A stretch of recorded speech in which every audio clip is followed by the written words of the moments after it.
Man who joins us every Friday for the Pro Nola segment live from the Crescent City is my friend Gus Kattengell. Gus, good morning, man. How's life? It's just probably the same way you guys are. Waking up this morning, I'm walking the dog going, how did it go from 80 to 30-something degrees? Yeah. I mean, yesterday morning I walked the dog in shorts, and this morning it was 39, and I was wearing a bunch of layers. Like, that's just that's how it goes, man. And the mini schnauzer loves this weather, too. He's pulling me. So if you hear me out of breath, I'm trying to catch up to him. That's the thing, dude. My dog loves the cold, too. I'm like, love it. You know, you would prefer it to be, like, icy. And I'm just sitting here wearing, way too many jackets. And everyone's like, oh, you're a wuss. I'm like, oh, shut up. I don't like the cold. Give me a break. I hear you. All right, brother. Well, look, let's get into a number of things here. But first, I just want to test a quick dumb theory I have. You just add the word super to something. Doesn't it just make it seem like bigger? Like okay, they added more playoff teams, but calling it Super Wild Card Weekend doesn't it just slap a little different? I mean, if you put super in front of, like, if you were to eat at a fast food restaurant, and then they called it super. I remember in New Orleans back in Veterans, way back in the day, they had a super Popeyes. I remember people talking about it nonstop. And then I went and I was like, you just got the same thing you were going to get at a regular Popeyes. But, the allure of super, it seems so dumb. But I think in America, man, you slap super in front of it and suddenly it slaps a lot harder. Dude, you just brought back memories. That's right. I'm trying to think what they had, like tacos or something. Yeah, they had stuff that no one actually ordered. Right. It was exactly. like, I remember going in like the early 2000s, and my friends like, we got to make the trek. And the trek, I mean, we're living uptown. We got to make the trek out to Veterans and Metairie or Kenner or wherever it was. Let's go to the Super Popeyes. And I'm like, bro, you just ordered we could have gotten this. We could have walked to one based on where we were living, and we drove out here for this. But hey, it was super, dude. Dude, that is so true. But let's be honest, right? It's about marketing. I mean, I don't know if you saw this yesterday, too. Even Al Michaels is jumping on the Thursday night games, right? Not that I'm shocked, because for the last couple of years, that guy mailed it. I am not a fan. Just because you can tell the energy, but he literally was ripping the Thursday night. Oh, no. I disagree. I love Al. I just love that he just doesn't.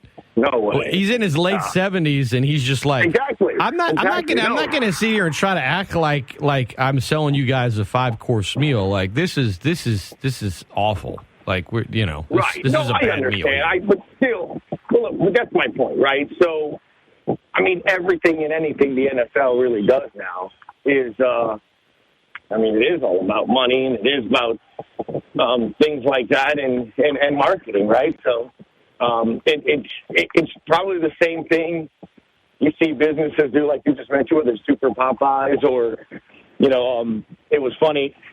I was listening to some of the spots, on our Pelicans podcast, and Smoothie King's a sponsor, right? And, they're doing coffee. And I'm like, people probably normally think of going there for something else. But, that's what, McDonald's went with the coffee and smoothies, and, Apple started computers, and now you probably think of them for phones and things of that nature. So, it's all about how you present it. And more importantly, Scott, if I tell my advertisers it's Super Wild Card Weekend, then that means you have to add a comma. You know what I'm saying? And I'll say this, too. Like that's what it is. Like the Super Bowl. Like, if it was called NFL Championship, it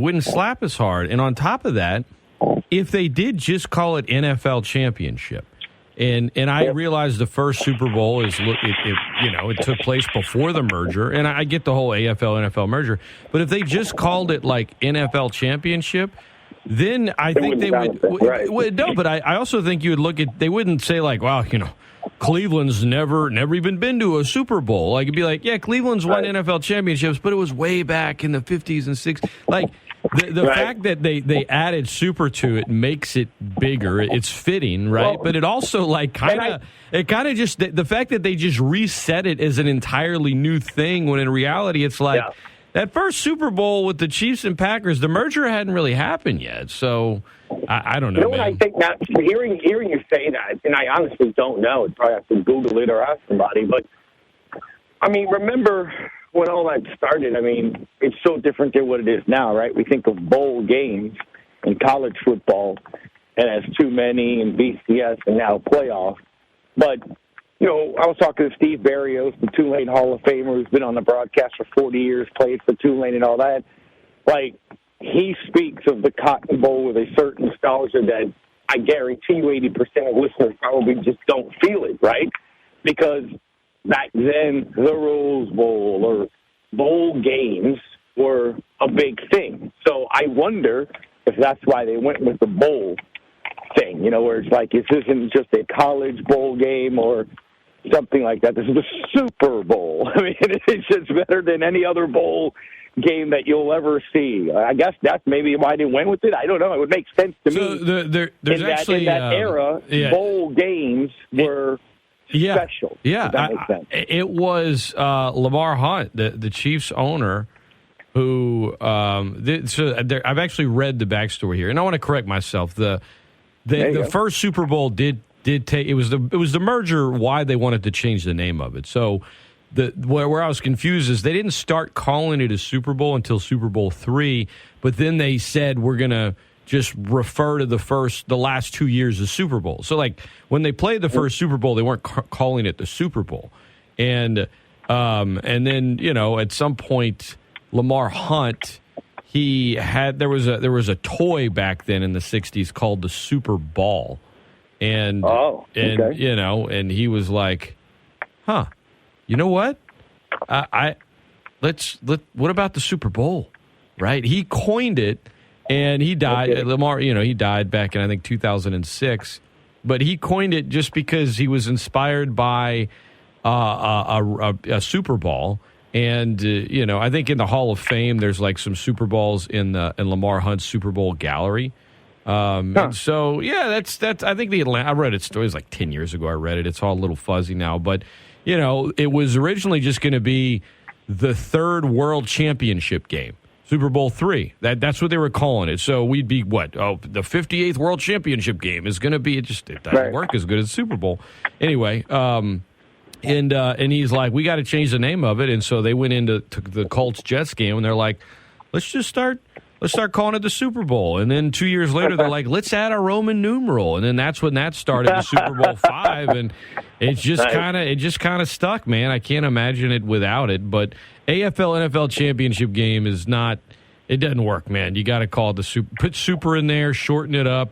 You know, and let it ride. Anyway, we're getting off talk, but shout out Super Popeyes. No, we watched the Toilet Bowl this past Sunday. So goodness, Monday night that was Oof, no, I'm talking about the Saints Panthers game. That's yeah. God that was Almighty. The toilet. See, you forgot about it. You erased it from your memory. There was something about them having officially been eliminated that made it more. Oh. It was awful, but it was kind of like it was just apropos. It was like, well, yeah, they're gonna hold the other quarterback to 43 yards. They're gonna win the turnover battle. Their defense is gonna get 2 interceptions, something that they ranked dead last in creating turnovers in the NFL, and that's where that was the defense's biggest struggles. They're gonna do all those things. And they're gonna lose 10-7.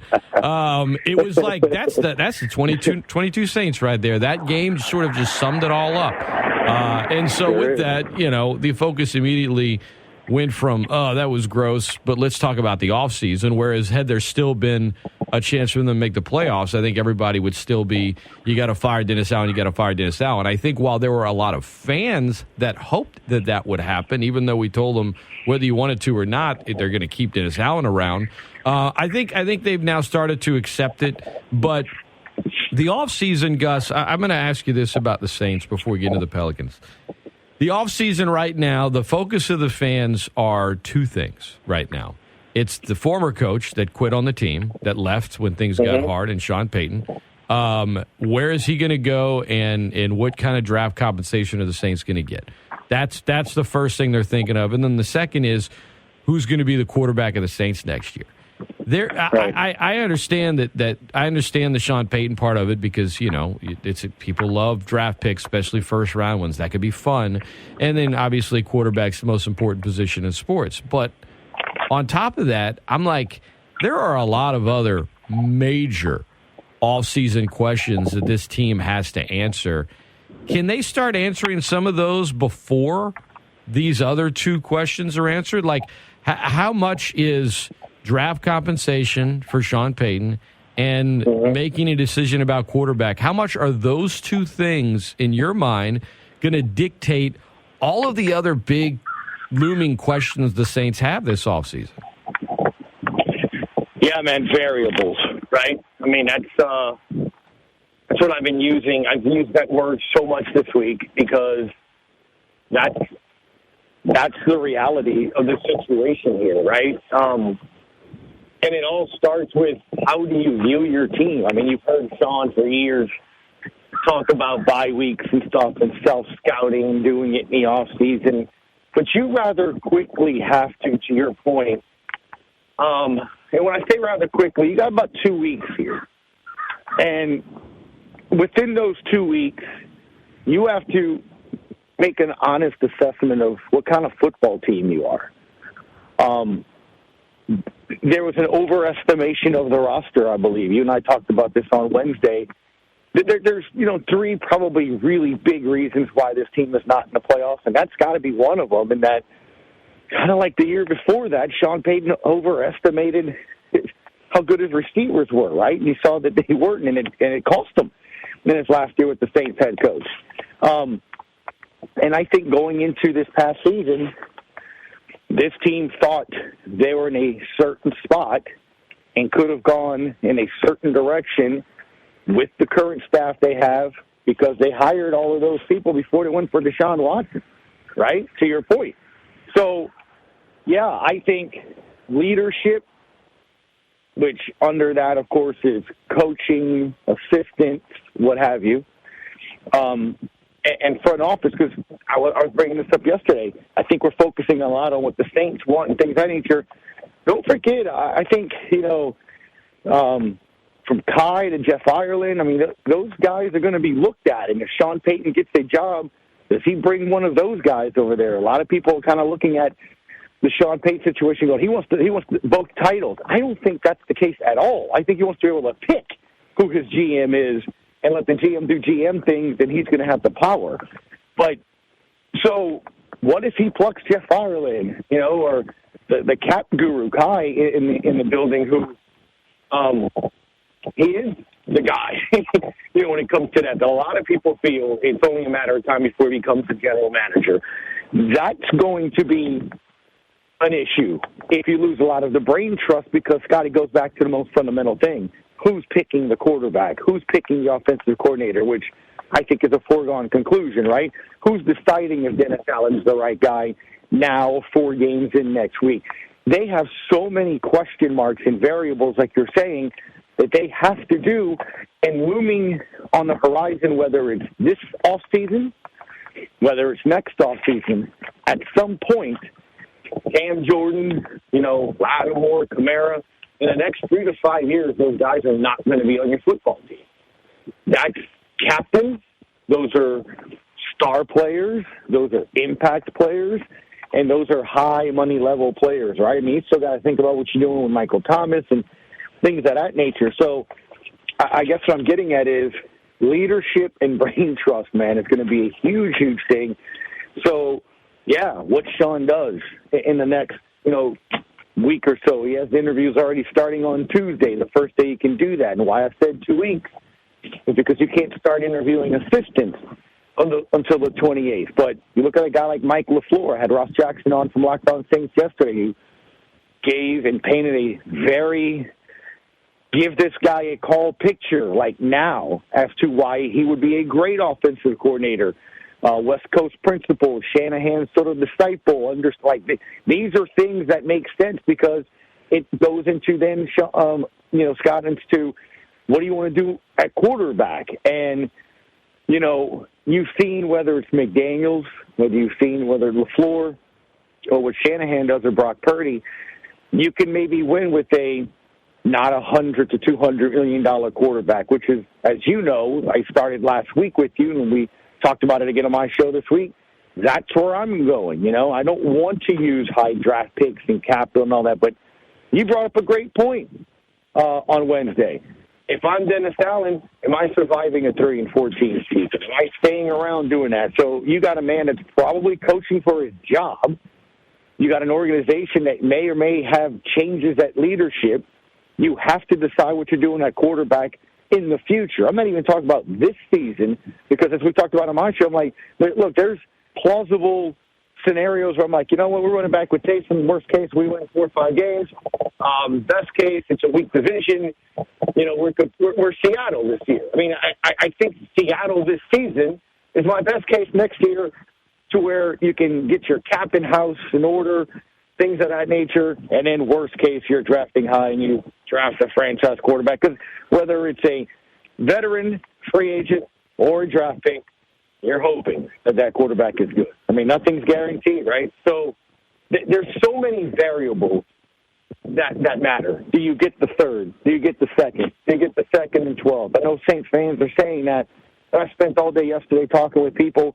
You're probably not going to get Houston's second. You'll get the 12th. You're not going to get likely Arizona's third. You might get the second-round pick they got, which is high this year, and maybe their first next year. So, yeah, to your point, what the compensation from Sean is does maybe play into a fact what you get in the draft, but that's only a player or so. The only real big change would be is if you do get the second or third, is it then a you decide if you go quarterback or not. Right. But other than that, to your point, Scott, you have so many other question marks you have to address. That offensive defensive line is a neon sign that says help badly for me. Who's your number one receiver? Who's coming back in that area and department? Your depth at safety, as Ross was saying yesterday, is a concern. You don't have anybody other than your starting safeties signed next season. Now, I know that doesn't sound like a big thing. It's got in the grand scale of things. We should be able to find some backup safeties without it costing you a lot and all that. But you have to go and find it. And I think it just comes back to this fundamental thing. Trust. How much do you trust the current leadership? How much do you trust who's making the call? How much do you trust the head coach who, you could argue just had trouble on the pulse of seeing what they really had? This organization thought they were a veteran quarterback away to the point where they were going to get into a marriage with a player that they knew was going to be controversial, knew was going to cost them multiple first-round picks, and knew was going to cost them $245 million guaranteed. And they were comfortable with it. And that's where they thought their team. Well, no, I don't know that they were the fully guaranteed part is why you ended up going to Cleveland. Right. But Well, let's say biggest contract ever. I'm sure. It tells you everything you need to know. It's just another reminder about that position in sports. But it also tells you what I thought this team was. I think you're right. But Gus, the right quarterback. A good quarterback is here's the thing with Andy Dalton. Andy Dalton was exactly who we thought he was going to be. Shout out to late Denny Green. Exactly. He makes throws he's supposed to make. If it's in the confines of the offense, if it's scripted, if everything goes like planned, he can be good. If the play breaks down, forget about it. If your team is making mistakes, losing fumbles, getting penalties, he's not the kind of player that's going to pull you out of that. He's just not. And that's how he's been his whole career. He's not bad, but he's not the difference maker between, you make mistakes. I mean, the Saints lost as many fumbles this year as the Chiefs. The Chiefs are, Chiefs are the 1 seed. And I know there's more than just quarterback, but come on, that's the main thing. How many games does Kansas City win this year if Andy Dalton's their quarterback and not Patrick Mahomes? Now, Patrick Mahomes is the best quarterback in the world, but I get it. And so if your offseason, it does not bring you an elite quarterback, and I don't see how it does. I mean, a lot of people talk about Derek Carr, Jimmy Garoppolo. Might happen, not an elite quarterback, guys, for the record. Do you take a more calculated approach of let's look at a 3-year plan here, or we're just focused on this year and nothing else. And I think the Saints have shown they're probably going to do the latter. But if they don't have a quarterback that can really get them over that hump, then I don't know that that's the right move. I think they should take a 2 or 3 year approach, but I'm just not expecting that this offseason from the Saints. Oh, Scott, you just gave me indigestion, and I haven't even eaten this morning. But, yeah, I'm with you. I don't trust that they have the foresight to sort of look at it that way, because I think they still believe that they're a contending championship caliber team. I just do. Everything. I don't know how much of them kind of looks at it as, but like I said, you're only this away from being that. And I see it. Oddly enough, I think you can be competitive at the same time, Scott. I guess this is what I told you on Wednesday. This is how I look at it. Can you compete and make a move and get a Derek Carr or somebody like that and compete for the NFC South? Yep. I think you can do that even without that. If health goes your way and all this other stuff, which we can get into later about that, because I think that's where this team sort of looks at. If this wouldn't have happened, they're an if organization, and that's always fearful for me. But here's the thing, right? And this is how I would look at it. If I was the lowly intern or assistant that eventually would get back to the room, if somebody asked my opinion while everybody's already made a decision, I would just simply say, are you beating anybody in the AFC for the Super Bowl? Because isn't that the goal? Isn't that why you're building your team? The decision on a franchise quarterback, the decision on personnel, the decision on leadership, all of that should come down to what? As David Griffin said, as Sean Payton said, the ultimate goal of winning the championship. So as I look on the other side, as you started our conversation today with the AFC and NFC, as I look to the other side, I see 5-6 teams that have unbelievable quarterbacks, young talent, exciting playoff, eventually got to score, things of that nature. Am I competing with that if I bring in Derek? Am I competing with that if, I go after I guess. Lamar? I hear you. I think Lamar. you probably look at it more just in your conference, though. Because if you're doing that exercise, then almost every team in the NFC is doing the same thing, because the AFC just has much better quarterbacks. But I definitely hear where you're coming from. Oddly enough, as we wrap up the Saints discussion, if they get a high enough draft pick, maybe it's 12. I mean, I don't think it's going to be 3. But, if they get a high enough first-round pick where they can draft a quarterback that they don't want to start, that's more of, hey, this is the future. We're not expecting, a run right now, but we got to start building around this quarterback. Then I think they take the longer approach. If they have a veteran, non-elite, non-top 10 quarterback as a starter, then I don't think they take the let's look at 2, 3, 4 year approach. I think they're kind of looking at it in more of a vacuum. And that's why I opened up our discussion with the question I asked you. Until you can answer these questions, and the reason I brought them together about Sean Payton and quarterbacks is because I'm with you. If they get a high pick, maybe quarterback's on the table, then you can move on with your next question. But it's a very important offseason, to say the least. All right, Gus, before we let you run, Pelicans, third in the West still. No BI, no Zion for the time being, and kind of doing what you would expect them to do on this rough road trip, right? You didn't expect them to win at Dallas the day after you played Brooklyn, whenever not only Zion and BI weren't playing, but CJ McCollum was also out. You lose Herb Jones against the Wizards, but you still win by 20. You play the best team on the road in Boston without 3 of your starters, without your 2 best players. Didn't expect them to win that game. And, they lost by 11. You're playing the Pistons tonight. Then you play Cleveland Monday at 2, and that is going to be a tough game. Cleveland's going to be favored. They're really good in the East. It's the games like the ones tonight that you have to win. And these are the games, not in the first, maybe 2.5 weeks of the season, but since then, those are the games for the most part that they've been able to win. The games that, all right, you're missing your best guys, but you're better than that team. I mean, the Pelicans, despite missing their 2 best players and 3 starters, are a 5-point betting favorite tonight. And these are the games to this point that the Pelicans have gotten done. And in the past, that wasn't the case. You lose a few key players and you can absolutely forget about it.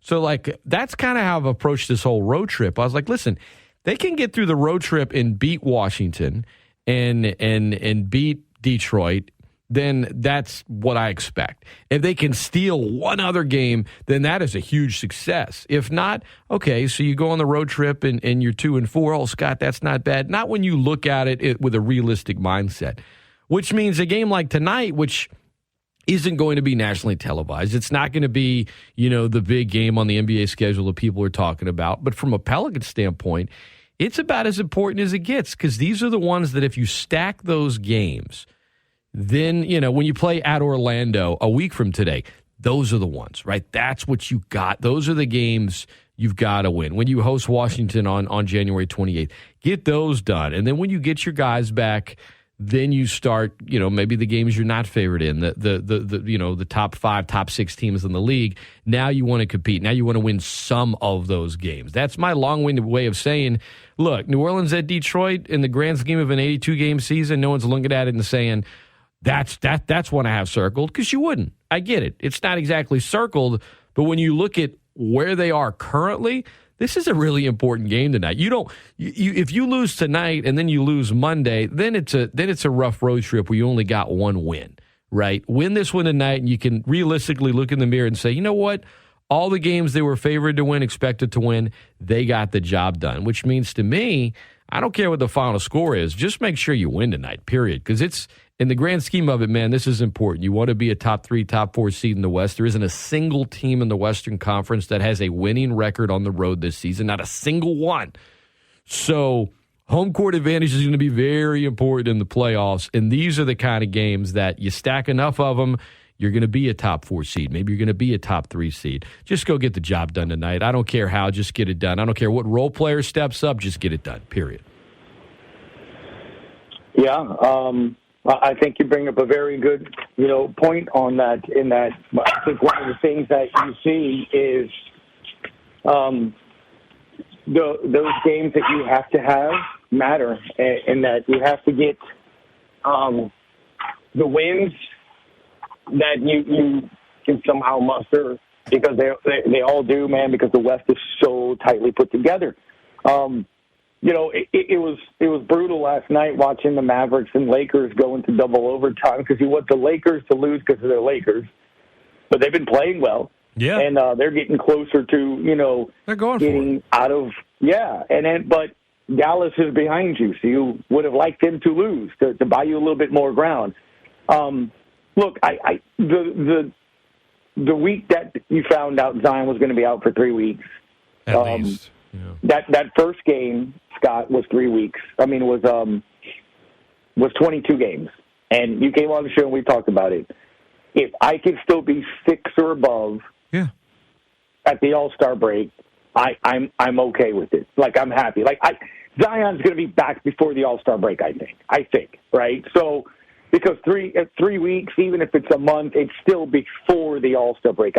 I would love to see him in the final 4-game homestand that includes the Lakers in Cleveland and Atlanta, which is a huge homestand, before the All-Star break. And then they go and play the Lakers on the road in OKC, and then they go to the All-Star break. So I think if you have him back by then, you're 6 or above that sprint to the finish, Scott. Now you're just playing for the 4th seed, which you shouldn't be but a game or 2 out if you are the 6th, right? Which is kind of where you are right now when you look at the standings and everything. But look, if you'd have told me, man, that you could still be, with all of these injuries that you had, and going into tonight's game, you still have a 2.5-game lead on Dallas as you being the 3rd seed, you're surviving it, right? I mean, you've had 4 or 5 games now without Zion. CJ's played well. Jonas has played well.